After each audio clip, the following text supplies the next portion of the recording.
Teresa Weatherspoon, better known as Teaspoon, and you're watching Real Fans, Real Talk. Live from the can. Vibe, you can. This is Real Fans, Real Talk. Real fans, real talk. We as real as you thought. Real fans.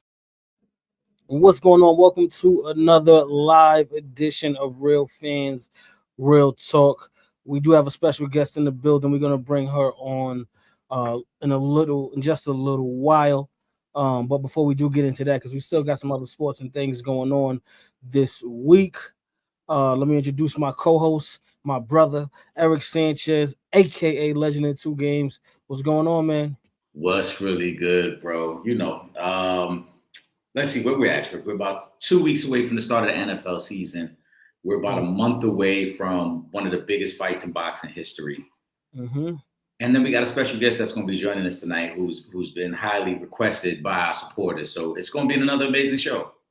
Yes, I agree. I cannot wait. So in the meantime, while we wait for our Olympic gold medalist special guest to join us, let's talk a little bit of NFL. Preseason is going down right now. Very, very impressed with my Baltimore Ravens thus far in the preseason. They looking like they trying to make that push this year to get to the Super Bowl, Eric. But let's just get these early season predictions out of the way. In terms of what? I mean, the Ravens are a very, very good team. The Ravens are going to be in the mix. I think with the Ravens, it's very simple. It just comes down to Lamar's ability to perform in the playoffs. That's really been kind of their downfall. And I don't want to put it all on Lamar because when they lost to the Chiefs 2 years ago, that was kind of rooted in mistakes, the fumble at the goal line and turnovers, things like that. But last year, too, he started the game off a little shaky and they never really got themselves together against Buffalo. He's got to elevate his game. They got all the talent. They might be the most talented team in the league, but they need him to play like the MVP come playoff time. Absolutely. I agree. I think they have a really great chance this season. I think their defense is even better. They probably have the best secondary in football right now, especially if Alexander stays healthy. Him and Marlon Humphreys with Kyle Hamilton and Malachi Starks. So I think they and Wiggins is nice too. Yes, as well. I think they just got to stay healthy for them. I want to stay in the division. Cleveland Browns. They just named Joe Flacco as the Week 1 starter, which I think we kind of all knew was going to be the case. How does the rest of the depth chart fill out? At the quarterback position, I got attacked by some Browns fans earlier today on Will Gordon's post. They didn't like what I said on last week's live, but I stand by it. As much as I love Shedeur, I don't think Shedeur makes this roster. And that's nothing against his talent. You just got to look at the layout of the roster. Deshaun is the guaranteed money. Even if Deshaun doesn't play this year, I know he's recovering from the injuries and he's got the surgery he just had in January. The early speculations are that they're going to try to have him sit out the whole season. But I've also heard reports by some of the Cleveland Browns reporters and beat writers that their goal is to try to get him back at some point in the second half of the season to have him play. Aside from that, Joe Flacco is your starter. The real question is, do you want to roll out with two rookie quarterbacks as your backups? Because if you're Kevin Stefanski, you have to be competitive this year, especially to start the season. Dylan Gabriel, the third-round pick, I think is all but a lock to make the team. I highly doubt you invest a third-round pick on a quarterback and then cut him. So now you're looking at Joe Flacco and Dylan Gabriel as the two probably locks on the team.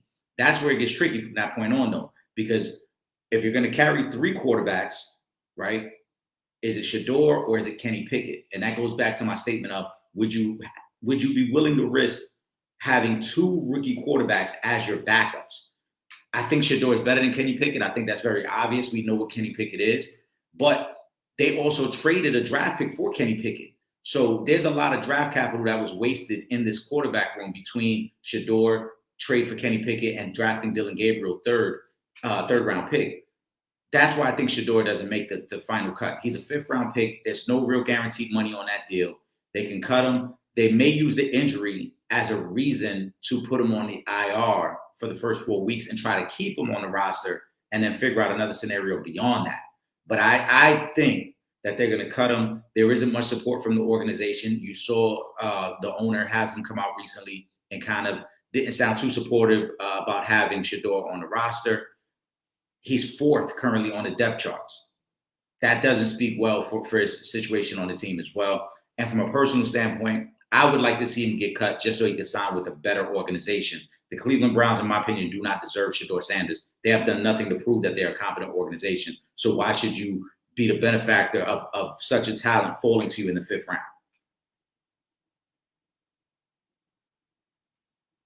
I can't hear you, bro. So my next question to you would be then, where does Shedeur land? Me personally, I would love for him to be with the Rams. That's been the team I've talked about since draft night. I would love for him to be outright cut, sign with an organization like the Rams, who has a great head coach, who has the foundation already there, and has the structure where he could come in, kind of be behind Matthew Stafford for a year and mentor under Matthew Stafford, with all the anticipation of taking over and knowing that, hey, when I get handed the keys probably next season, we've got a good running game, we got a good O-line, we got some weapons, and then obviously we got a young developing defense. Now, that might be a pipe dream, that might be the best case scenario, but I just think, again, the Brown situation to me doesn't seem like the right fit for Shedeur, because there are too many elements and too many pieces that are in front of him. And again, there's no support from the organization. He played one game, Dylan Gabriel played one game, yet somehow Dylan Gabriel was still listed above him in the depth chart. And we saw them both play. Shedeur looked better in his outing than Dylan Gabriel, yet they still have Dylan Gabriel listed as a higher quarterback on the depth chart. Kenny Pickett hasn't played at all, and yet he's listed as higher on the depth chart. So to me, it just seems like the Browns want no parts of Shedeur. Maybe they feel like it's too much of a distraction because of the name and the hype that comes behind Shedeur. But again, it just doesn't seem like a great fit. Yeah, I'm gonna throw a wild card team at you, and I'm gonna see how you feel about this. What do you think about the Miami Dolphins signing Shedeur?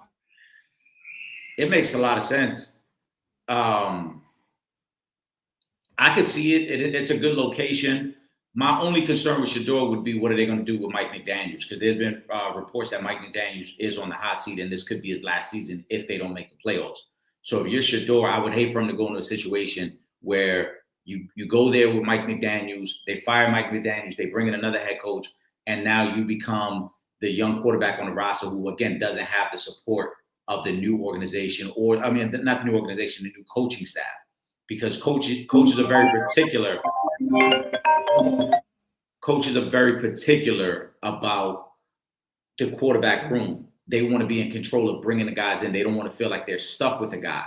So that would be my only concern. But in terms of fit, it makes sense. They have weapons. They're going to have to make a tough decision with Tyreek Hill. But even aside from Tyreek Hill, they've got a lot of weapons in that room. And again, overall, it's a quality organization, an opportunity to grow. Obviously, location is great.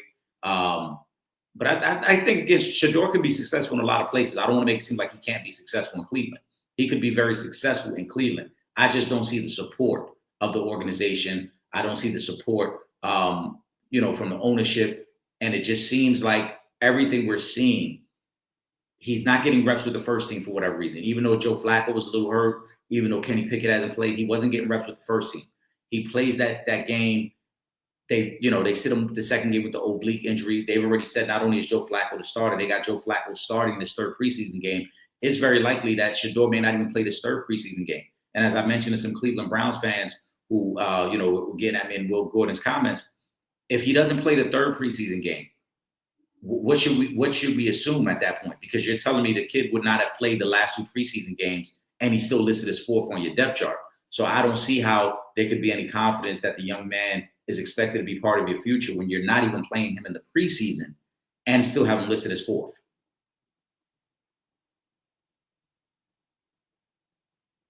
It's okay.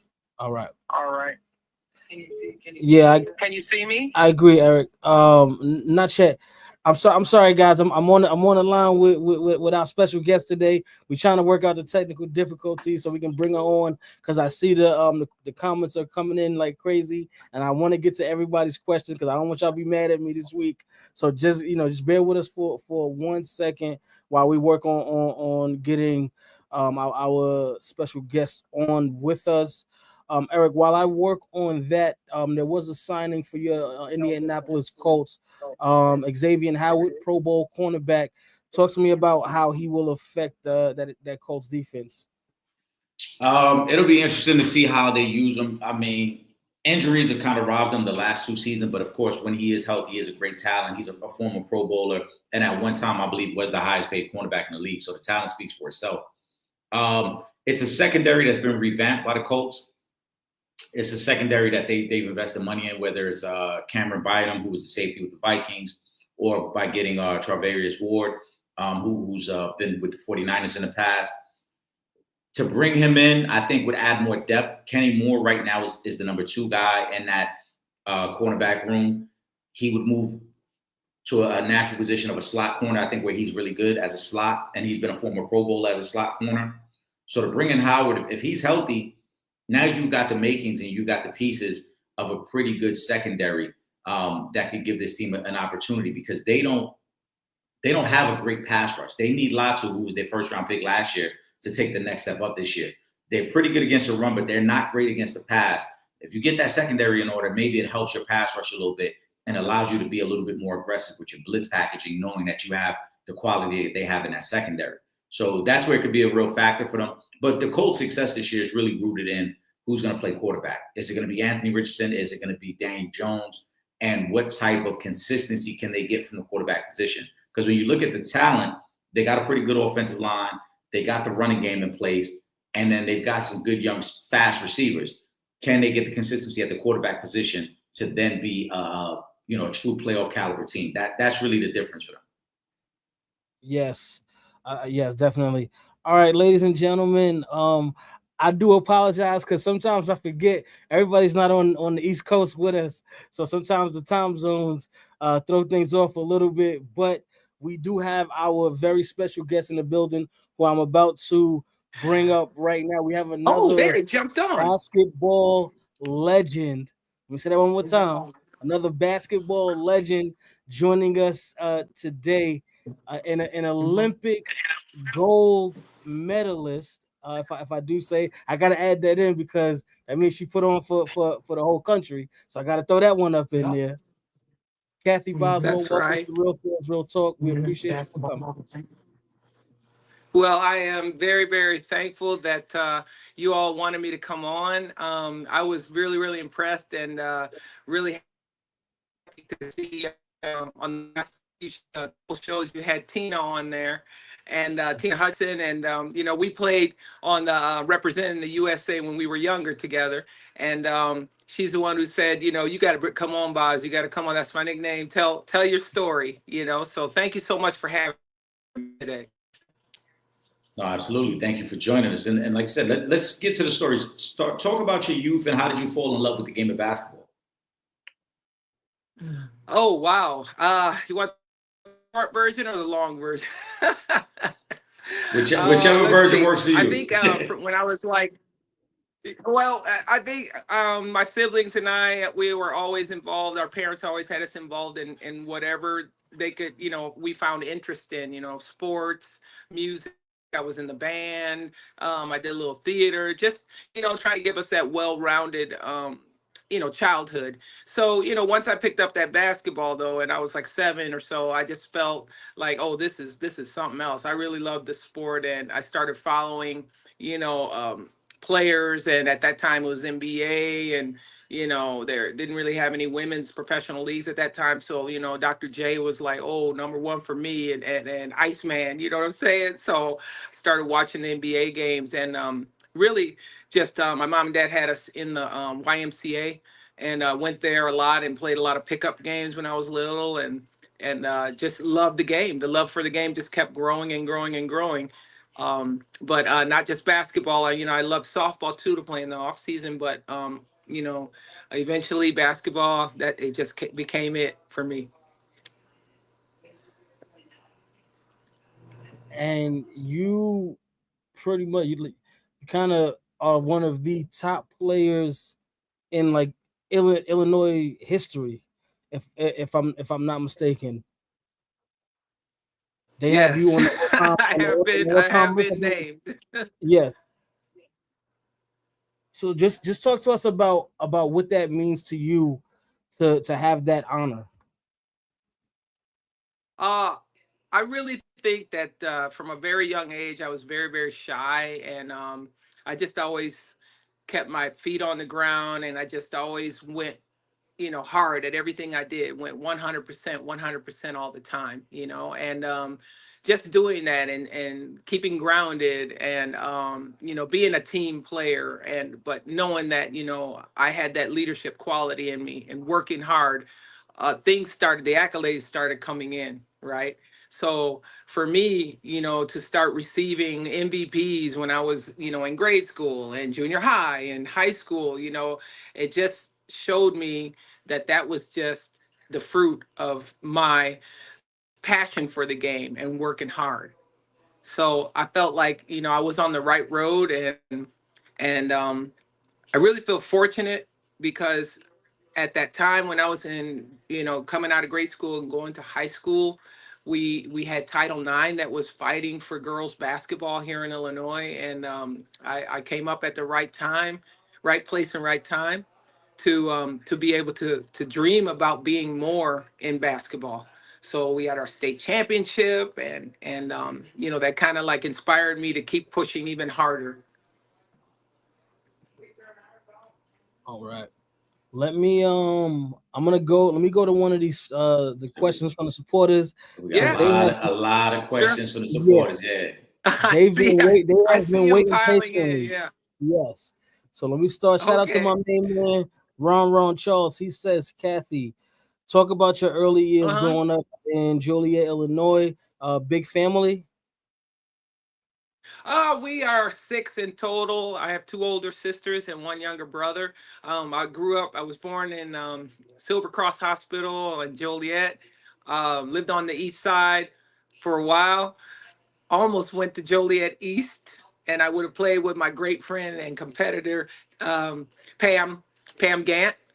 Shout out Pam to all the local talent we have here. Chris Prevoy, who was at Central, who, you know, um, just lots of players around the area that I think helped form me and make me who I am today. Joliet was a great place to grow up. I loved going to Joliet West. When we moved over to the west side, we moved to Shorewood, and I went to Joliet West. And like I said, I had, a thought or a dream or whatever you want to call it that was pushing me to excel at greatness. And not only on the court but off the court. And I just love Joliet. And matter of fact, I'm really happy to be coming full circle now and coming back to my hometown. Go ahead, Eric. Thanks, Ron. Hold on. There was another one. Yeah, there was another one here I wanted to get to real quick as well. Because if we don't get to all the questions, they're gonna go crazy. Yeah. This one wow. this one is kind of related to what I had mentioned about your love for the game. Ron also wants to know who's the first to put the ball in your hands, and at what age did you become a real good basketball player?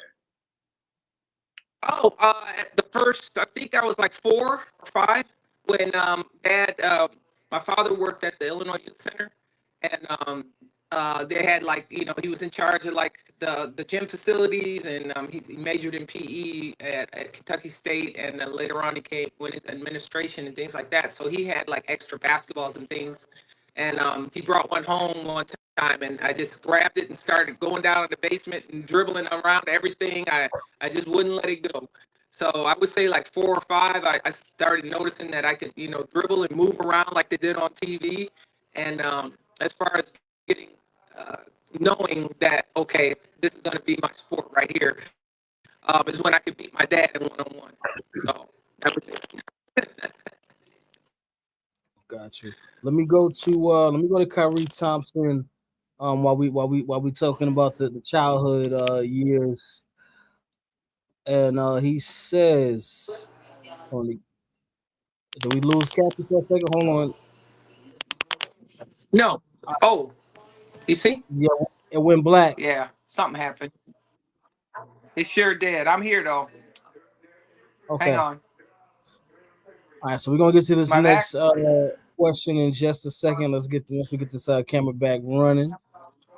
Can you see me? I'm here on my phone. Can you see me No. No, it's just a black screen. Okay, go ahead. Maybe Yeah, it was starting to try logging out and logging back in. Okay. Let's see. Let me just get out of here.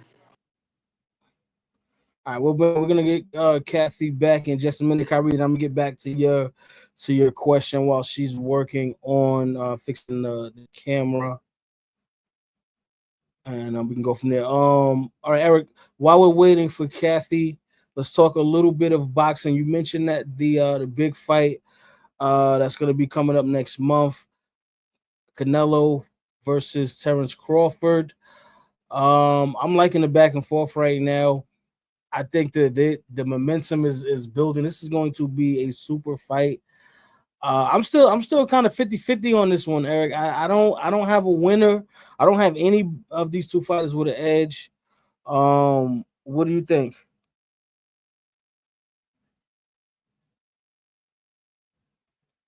Can you, Eric? My fault. I think there is a slight advantage for Canelo in terms of the weight. Again, this was Crawford's first time fighting at that weight, so we can't discount what's going to happen to the legs as the fight goes on. We got Cathy back, so we can get to the boxing later. Okay. All right, so let me go to Kyrie's question. He says, Cathy, what was your high school career like? Any player of the years or state titles?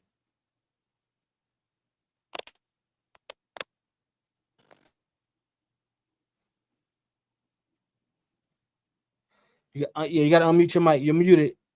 Nope, unmute yourself.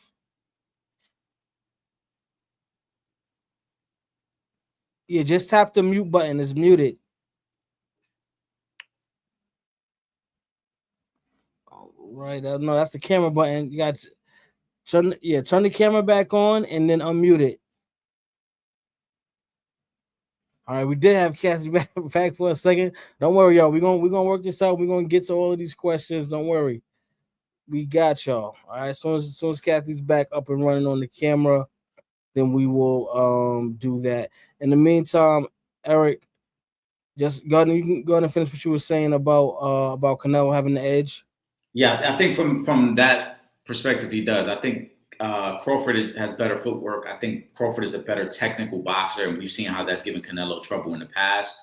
But when you go up in weight, you can't discount what it does to your body. And can Crawford handle the pressure and the power from Canelo later in the fight when the legs start to get heavy?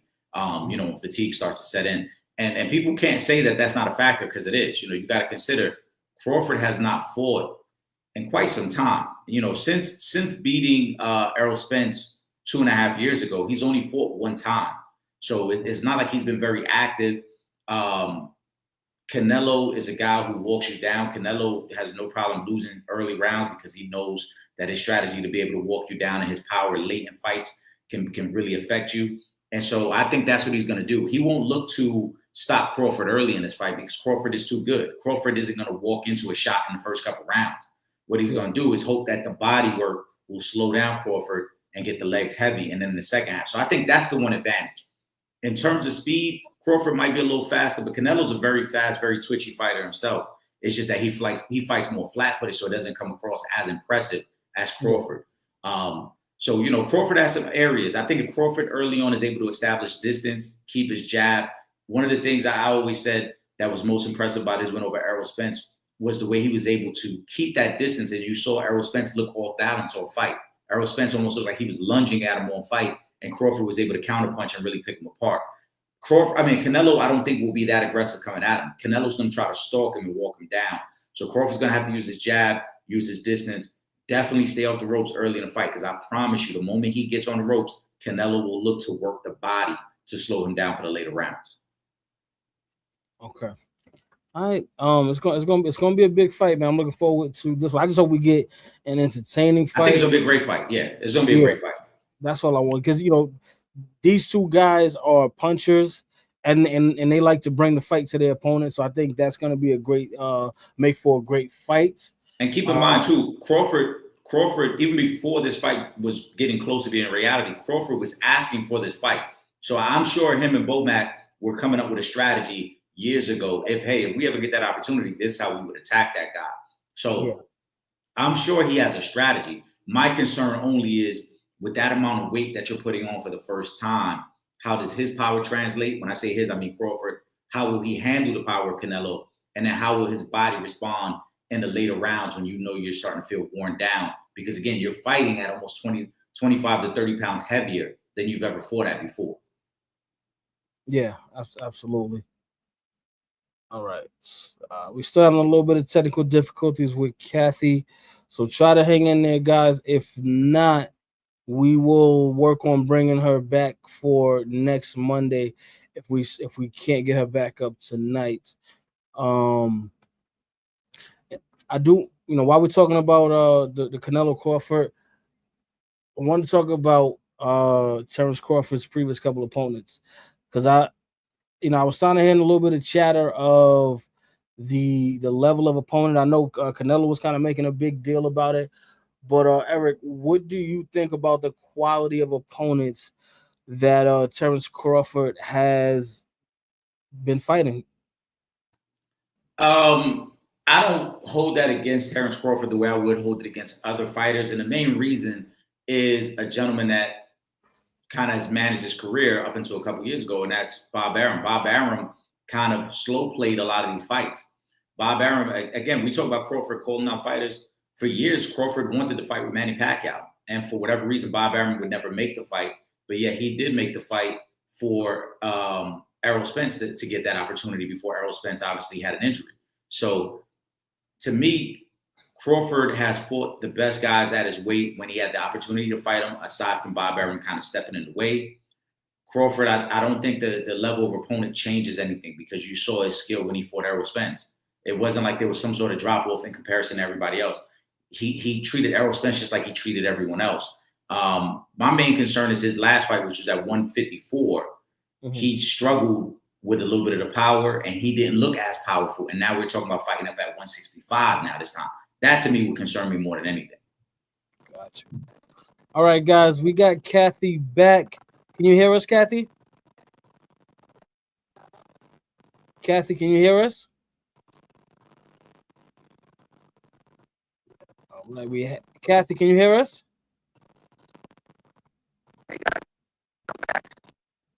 Okay. Yeah, we can hear you. All right. Well, we could hear you. Hold on. All right, we lost. All right, guys. So sorry, guys. But listen, at least y'all know she's in the building. We're gonna try to work this out. And like I said, if we can't get it locked in before 7 today, because we're gonna end early today, then we'll work on bringing her back for next week to get to these questions. So do not worry. She's excited about being on the show, so we're gonna get it done at one point or another. If we can't get it done tonight, I see she's popping back in now, so we'll see if we can get it back up in just a second, guys. Apologies for the technical difficulties. It happens sometimes. We live, this ain't pre-recorded, so that's you take that. Yeah. All right, let's see if we can get this time. All right. Cathy, can you hear us? Wow. Well, that's it for that. Okay, can you hear us? All right. Cathy, can you hear us? Okay, I think she froze again. Oh, wait. I guess because there's no internet. Is it because there's no internet? I don't know. Oh, it might be. Yeah, it might be a service thing.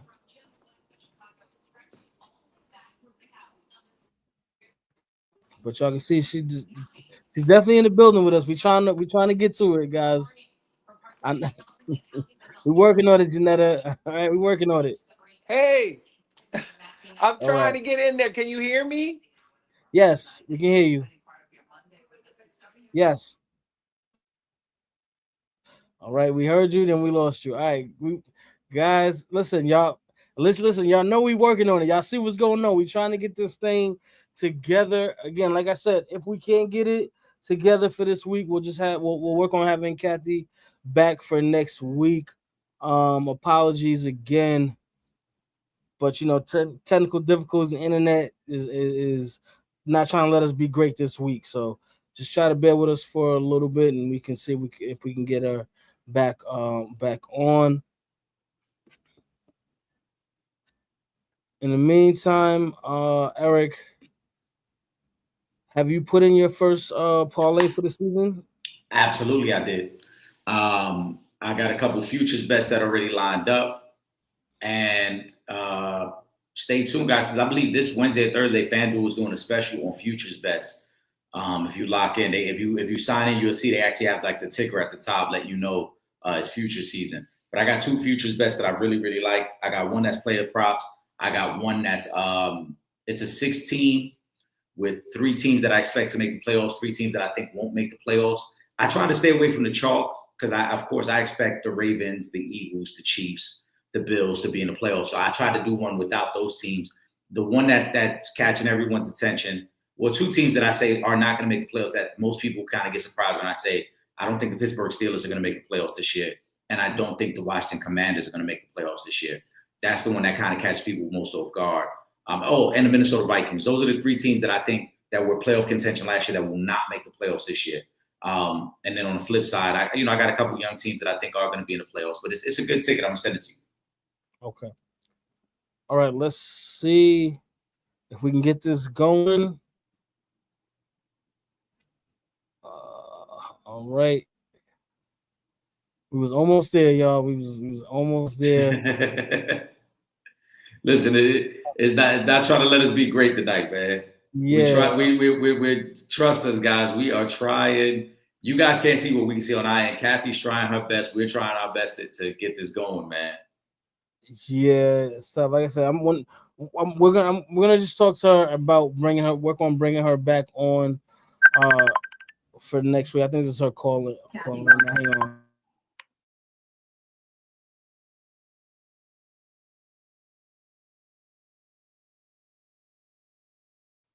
But we're definitely trying, guys.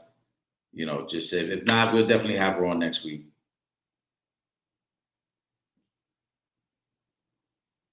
In the meantime, let's see what some of the questions we got up here. Trip, I'm going to get to some of these, but let's see what we got that weren't pertaining to Cathy. Let's see. Yeah, they all Cathy, man. It's tough. Again, shout out to all the supporters. Will Gordon, I see you, bro. We back live this Wednesday, man. Definitely shout out all the supporters, man. We appreciate you guys, and Hoop All the Scoop will help get this thing together with Cathy.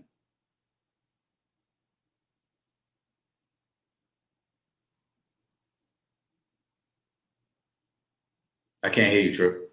You're muted. All right. Now that was Cathy just called me.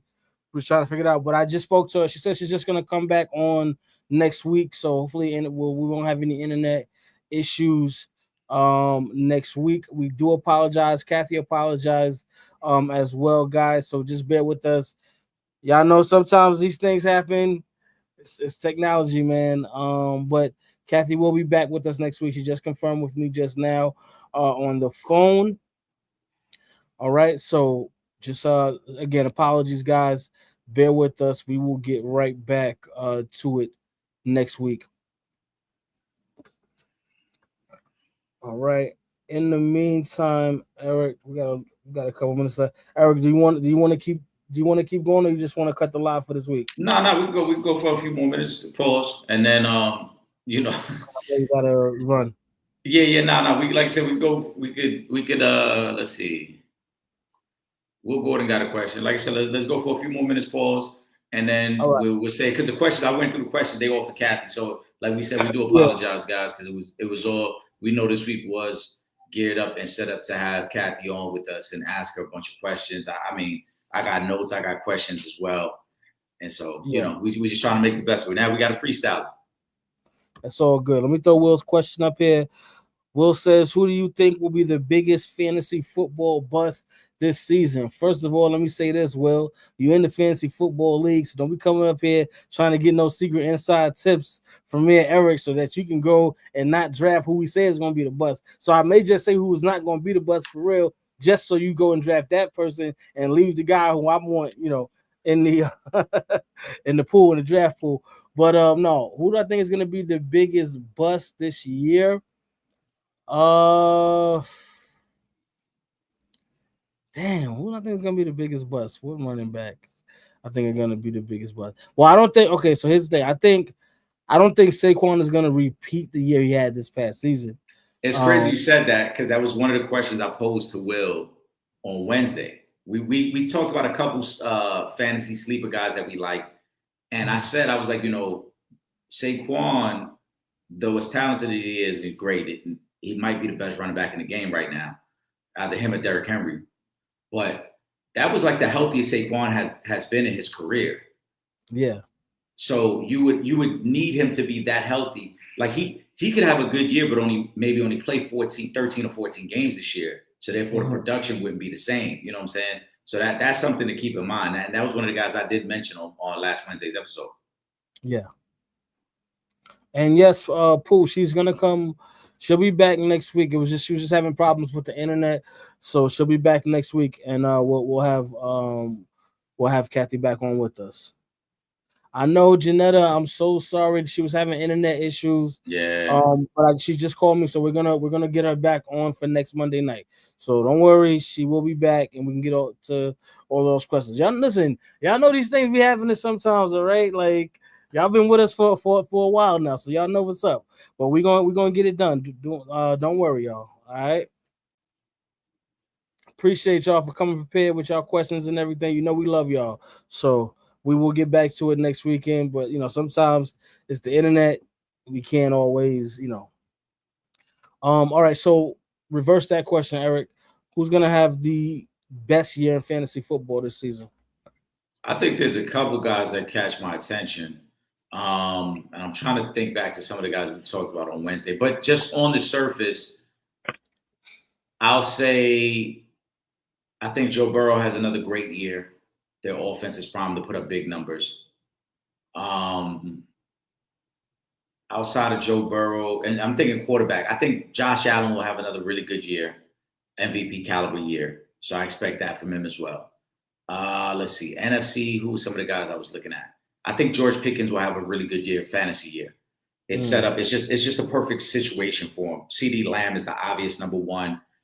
George Pickens his strength is really getting down the field and making contested catches and one-on-one coverage. And because of CD Lamb, he's going to get one-on-one opportunities. So I think that works well for him. So he's a guy that I think could put up big numbers this year. Does he have a career year? I think so. I think he will. Because like I said, the situation works perfectly. If you not to dump on the Steelers, but the Steelers haven't had a good quarterback in quite some time. And you look at George Pickens. George Pickens was still a productive wide receiver in spite of the fact that he didn't have quality quarterback play there. So now, at the very least, no matter how you feel about Dak is probably a top 15 quarterback. So you're upgrading at the quarterback position, and you have a legitimate number one. I don't think George Pickens is a number one receiver. So now that he gets to kind of go into the real slot of the number two guy who just has to stretch the field, I think that'll work really well for him in Dallas. So he'll have moments. I'm sure there'll be times throughout the year where we'll be joking, he dropped 3 passes today, because that's just who he is. But he'll have a lot of highlight moments as well throughout the season. I think Tyler Warren from the Colts is going to have a really good year, the rookie tight end. Again, situation just makes too much sense. They got a really good running game. They got 2 inconsistent quarterbacks. So what do? You create short passing opportunities for your tight end to develop rhythm. Tyler Warren was the best tight end in the draft. He'll go right in, and he fills a need. He'll get opportunities there. The biggest benefactor of a new quarterback might be Brock Bowers in LA, because now with Geno Smith, that's an upgrade over what you had before. And Ashton Genty as the running back, now you actually have a legitimate offense where it's like, do we focus on Brock Bowers? Do we load the boxes, take away their run? Because Pete Carroll loves to run the ball. Ultimately, Brock Bowers getting a really good rookie running back and a new quarterback, I think he'll be a big benefactor of that as well. Yeah.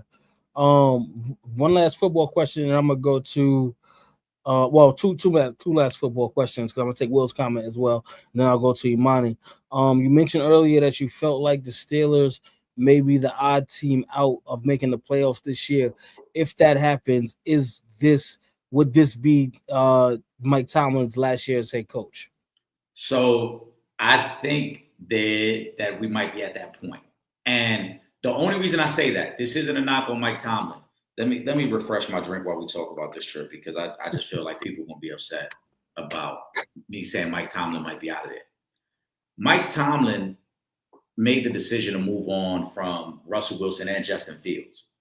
And I'm not saying he's wrong, but when you move on from two quarterbacks who at least you know what you're getting, you got to have a backup plan.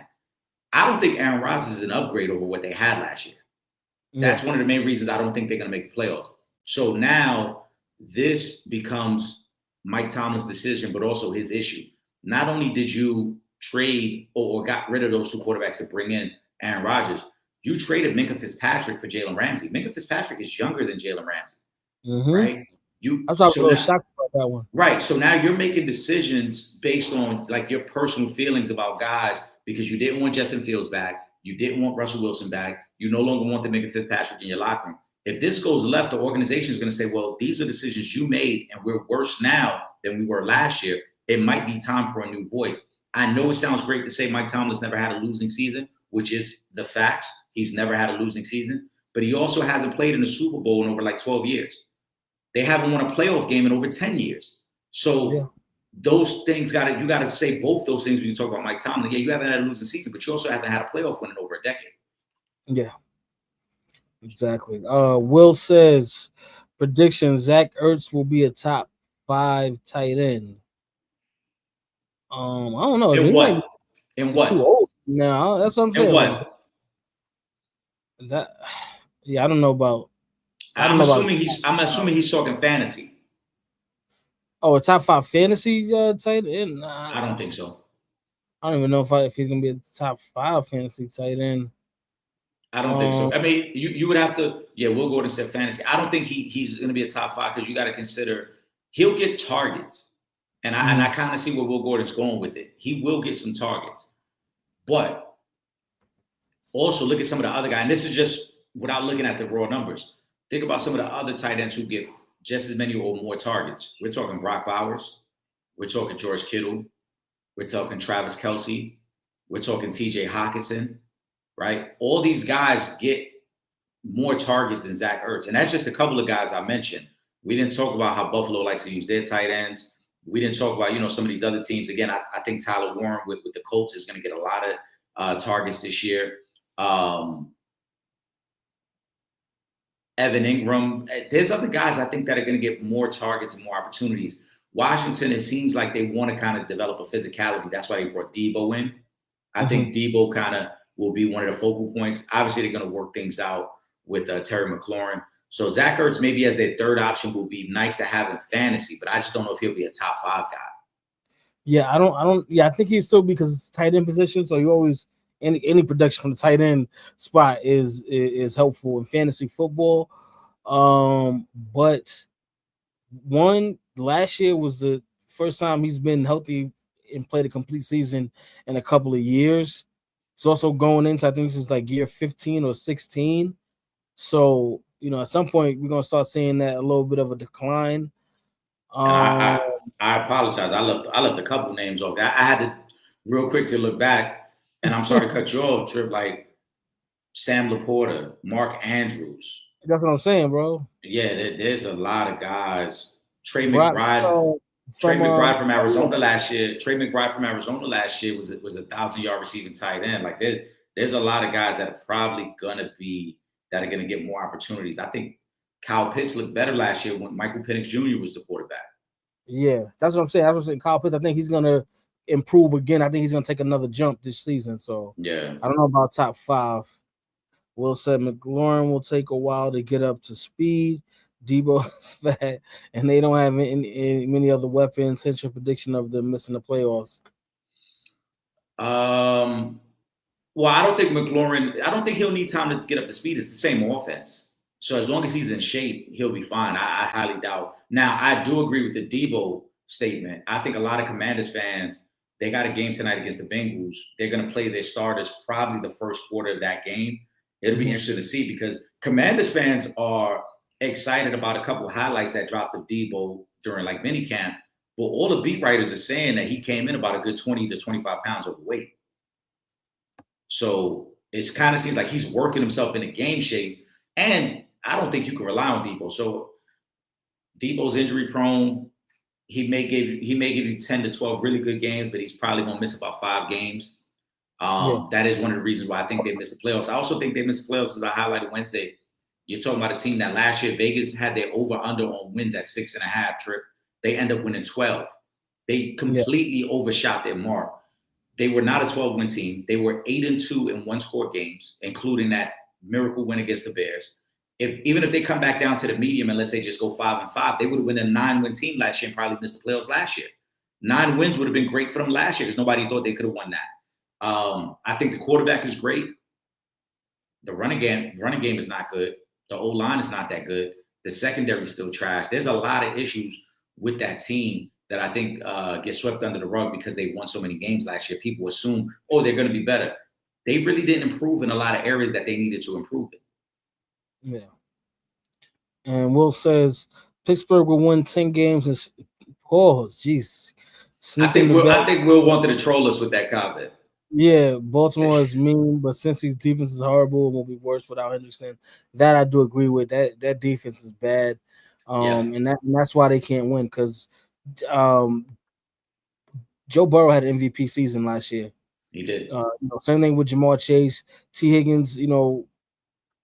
When he's on the field, he was great last season for them, but that defense is horrible. It is. They fired their defensive coordinator, so they're hoping a new scheme makes them better. Hendrickson will be interesting because he is under contract. Will he be willing to sit out a season or multiple games? I have a feeling that this will all get worked out and he'll play, understanding that, hey, I got to still collect the check no matter what. And Will Gordon and I talked about this on Wednesday. Unfortunately, most athletes, high-level athletes, do live check to check because you only get paid during the season. You don't get paid during the all season. So you're just during all this time, spring and summer, when they have all this downtime and, the wives and the girlfriends want to take vacations and the family want to go on vacation, you're spending money that's not coming in. Yeah. So, there's a real possibility he may say, hey, look, I'm willing to sit out a game or two, but can I afford to miss 17 game checks? Probably not. So I think he'll be there, but the defense is still bad. I agree with Will there. My main concern with Pittsburgh is, like I said, I don't think they're better with Aaron Rodgers at quarterback. And if Aaron Rodgers goes down, what's your backup plan? Mason Rudolph? Yeah, that's great. Yeah, that would be. Well, hey, listen. Remember, do they have their draft pick? They have their draft pick, but remember, we're talking. Hey, yeah, but then that speaks to my point that might cost Mike Tomlin his job. Yeah, if Aaron Rodgers goes down, it's definitely going to cost Mike Tomlin. I mean, I was reading the other day in terms of like older quarterbacks. There's only one quarterback over the age of 41 years old that's ever played more than 10 games in a season. That was Tom Brady. Now, no disrespect to Aaron Rodgers, he ain't no damn Tom Brady. And that, Aaron Rodgers has had some injuries. We know what happened with him his first season with the Jets. Aaron Rodgers hasn't looked like MVP Aaron Rodgers in at least 5 years. So even with Aaron Rodgers playing, are you getting a better version than the Jets got last year? Can he be better than that? If he's that, you're in the same position that the Jets were in. So that's why, to me, I don't have Pittsburgh making the playoffs. I think Pittsburgh is a third-place team right now. I think Cincinnati will be better than them, but I don't think Cincinnati's great either. I think Baltimore, head and shoulders, is the best team in that division. Baltimore, Buffalo are two teams that I think are competing for the number 1 seed in the AFC. The Chiefs division is so tough, and Will Gordon and I are going to talk about that this Wednesday. The AFC West is so tough that even if the Chiefs win, I can see the Chiefs being the 3rd seed in the AFC because it's a gauntlet. Denver's really good. Chargers are really good. The Raiders are better. The Raiders are the worst team in that division, but if the Raiders played in any other division, they would have a legitimate playoff shot. I agree. Shout out to Imani. I'm sad about Cathy. Looking forward to next week. Yes, we are too. But Trip and Eric, do we need to tell Michael Porter Jr. to keep his mouth closed? He on the run saying wild-ish. Yes, he should have been shut up. He should have. I don't know what the hell he is thinking right now in that interview, but that was crazy. I know Denver is like, you know what? I'm glad we got rid of him.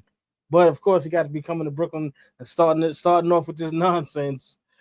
But no, he needs to shut up. Like I don't know what the hell is going on with Michael Porter Jr. All that talking about all of the gambling stuff is like, bro, that's not something you should say in an interview, man. You need PR, bro. Yeah. I thought, to me, some of it was funny, but the craziest statement he made was like, "Oh, if I could put my boys on and tell them, yo, bet 10K on my under," like that's wild, bro. You never let that secret out. If that's a thought that even crossed your mind, you don't say it because now the league's gonna look into you. But more importantly, if that was a thought that crossed your mind during the podcast, you probably had that conversation with your man. Because Trip, you and I have a lot of conversations off the air about things that, like, yo, this is a topic idea, right? But so, about to come. No, I know. So that's my point. I'm sure there was a point where Michael Porter Jr. was around his man and I'm drinking and was like, yo, you know what? If y'all put $100,000 on me tomorrow and fuck it, part of my language, I front you the bread to do it. Just bet my under. My ankle's been bothering me anyway. I'll tell coach right before shooting around, my ankle's a little stiff. He don't play me as much, and then I hit the under. And then you just bet $100,000 on it, and now we all happy. So for you to talk about it on the podcast means that's an actual conversation you had with your man. Yeah, that's crazy, bro. Nah, I don't even know. He out of pocket. He got to chill. Let me go to Pooh's question. Pooh says, WNBA wise, Asia Wilson is coming strong. Aces have won 6 in a row. For many, been on 2 to 3 weeks, might affect her MVP. Alyssa Thomas and Wilson, to me, is the leaders right now.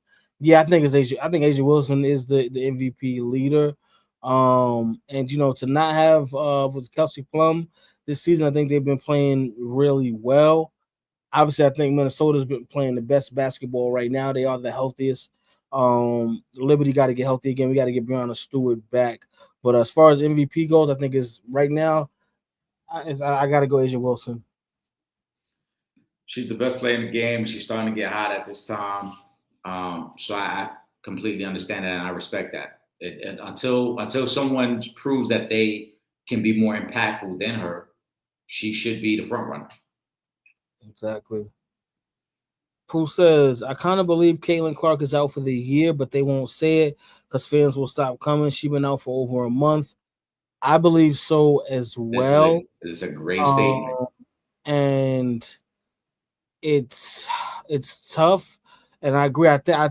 It doesn't make sense for them to tell. Business-wise, it doesn't make sense for them to say she's going to be out for the season if she is out for the season, because she is a big part of the reason they have them tickets. Now, granted, a lot of tickets have already been sold out anyway.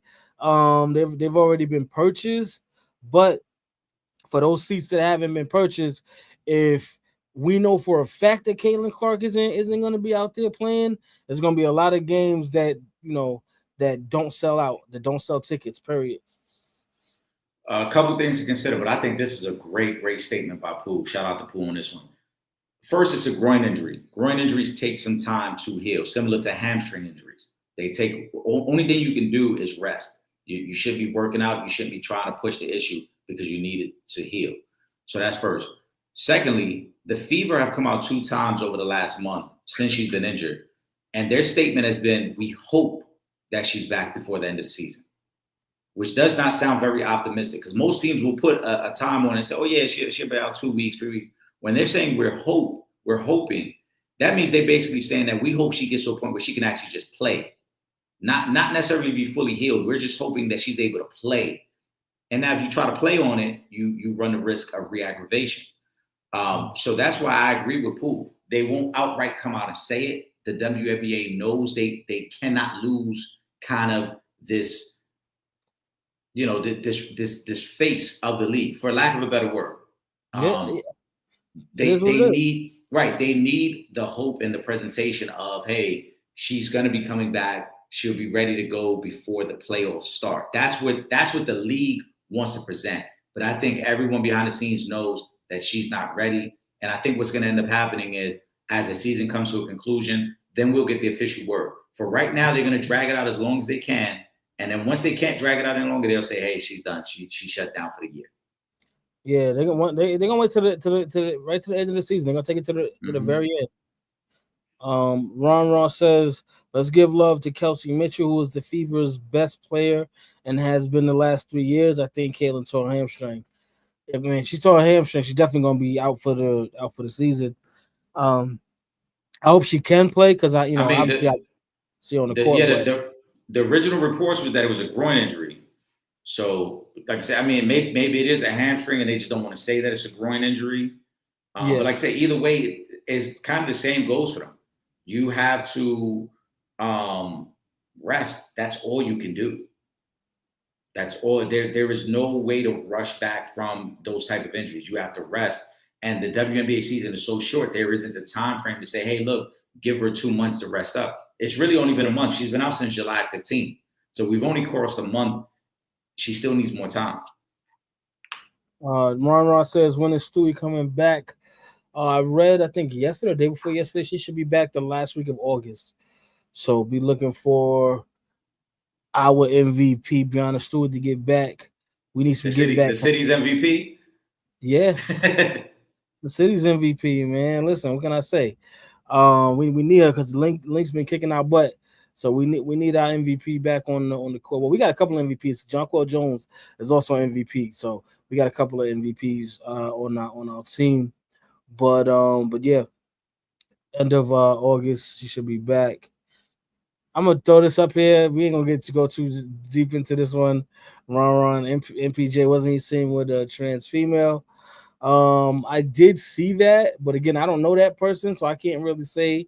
And I didn't have all the details. It was from a distance, so I can't say. So that's all I can comment on that. That's the rumors. I don't want to put that smut on his name because like 2 weeks ago, somebody tried to post up and 50 reposted it like, oh, Rick Ross on a boat with a dude. Really, it was Rick Ross's girl who had short hair. But they try to run with the narrative because she has short hair, like, oh, he on a boat with a dude. So I don't want to put that smut on MPJ's name without further proof. Exactly. We don't need nothing else. He just starting in Brooklyn, like just get back to playing basketball, man. Go to Rucker, go to Dykeman or something like that, Gersh, wherever you want to go to Hoops in the Sun for the summer. Clear your mind, stop talking in these interviews, and just get back to focusing on basketball, and everything will be good. That's all. Yeah, I mean that's really what he should be doing. Like he's doing this press run and doing all these different interviews. He should be down at Dykeman, at Rucker, at Hoops in the Sun. Yeah. He should be kind of embracing the city and making his presence felt on the street ball circuit. Yeah. Oh, shout out to Michael Beasley. Got the Big 3 MVP. So big shout out to him. And they're in the championship now too, right? Yes. So him and Lance and Make You Dance doing their thing right now. Give us a final thought, man. As always, shout out to all the supporters, man. You guys are amazing, man. And I know I thank you guys every week, but I truly mean it. And tonight, just like every other night, you guys really showed up for us. Not only with the questions, but then being adaptable and adjusting with us, understanding that the connection issues, kind of spoiled what we expected to be a great night with Cathy. You guys still continue to come through with the questions. So we look forward to having you guys with us next week. Shout out to Ron. Also lock in with us Wednesday. Will Gordon and I will be talking about the AFC West as well as some football topics. Again, we're about 2 weeks away, so definitely lock in with us on Wednesday at 7:30 p.m. But yeah, man, the supporters, man, you guys deserve major, major props for the way y'all came through tonight and then adjusted with us and pivoted with us, understanding that, the show must go on. Facts. Shout out to Ron Charles. Fellas, y'all be smooth. Looking forward to Cathy next time. If you watching, get the networking. Yes. All right. Big shout out to Cathy Boswell. She'll be back with us next week. Before we go, make sure you follow us on all our social media. Instagram, Twitter, @RealFanTalk. YouTube.com/For the Fans Productions. Facebook.com/RealFans Real Talk. And of course, if you're not in the New York City area and you can't watch us on Verizon 43 on Thursday nights at 8. Don't worry, you can watch us anywhere in the world. Just click on that website, realfansrealtalk.com, and there's a red button right there on the homepage, and you're good. And also, make sure you subscribe to the two best podcasts moving. That's the Sanchez Show and the Real Fans Real Talk podcast. With that being said, for myself, Trip Young, my brother, Eric Sanchez, a.k.a. Legend in Two Games, we up out of here. Peace. Shout out to you guys again. This is Deion Grant from the New York Giants, Super Bowl champ, and you're watching Real Fans Real Talk. Live from the can. Vibe the can. This is Real Fans Real Talk. Real Fans Real Talk. We as real as you thought.